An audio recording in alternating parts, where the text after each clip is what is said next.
So Rogue Explorer was just released on Xbox, PlayStation, and Nintendo Switch.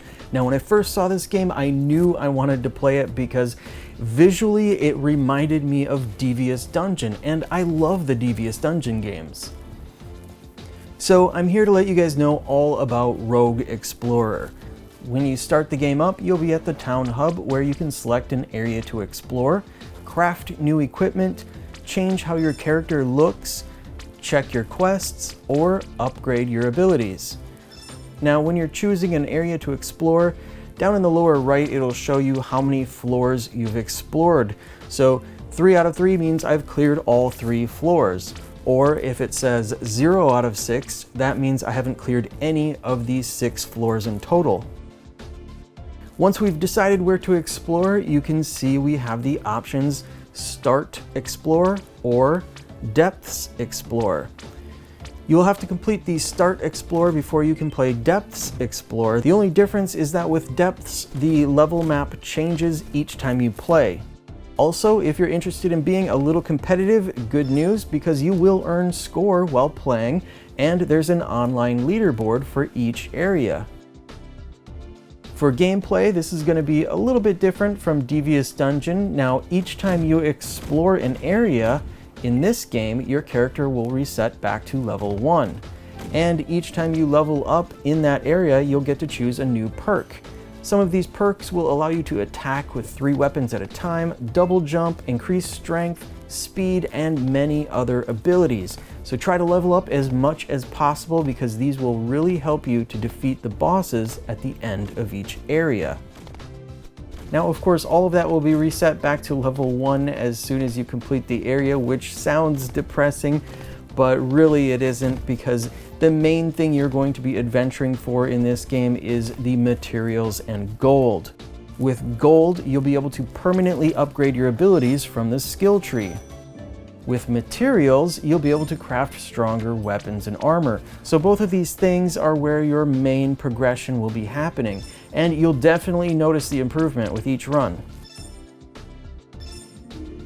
Now, each time you complete an area, you'll want to check your quests page to see if you completed any quests. These could be anything like defeat a boss, open X number of treasure chests, and so on. These things you'll just naturally complete as you play the game, but always be sure to click the Get button on anything you've completed because the rewards will definitely add up quickly.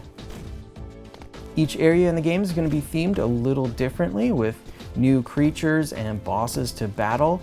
I didn't find the boss battles to be anything special though. Sometimes they would defeat me, but other bosses wouldn't even get a single hit in. I just didn't think they were very inspired in general. Now, just battling the enemies in each area can be pretty satisfying though, especially when you've got several perks enabled. Now, if you're playing on the PlayStation or Xbox, the achievements and trophies are pretty easy. They're all cumulative, so things like beat 100 enemies, collect 25,000 coins, get 250 items, open 10 treasures, stuff like that. It shouldn't take more than a few hours to get them all.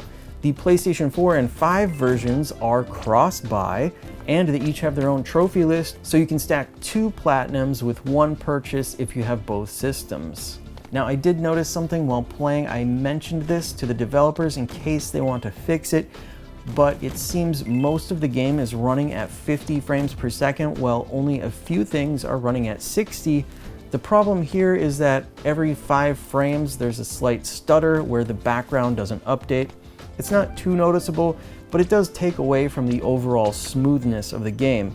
Here you can watch me frame step the game and you'll see every 5 frames the background sort of freezes in place, but the animation of the character's scarf will actually update, and it's affected by the gravity as the player comes to a halt.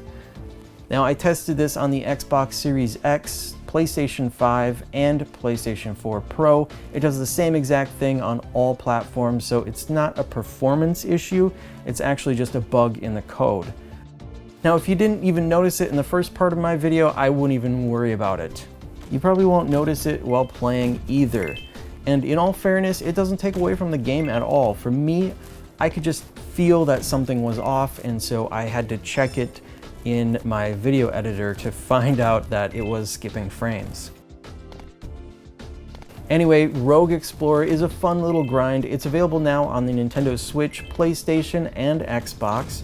MSRP is $8 US, but early discounts may apply on some platforms.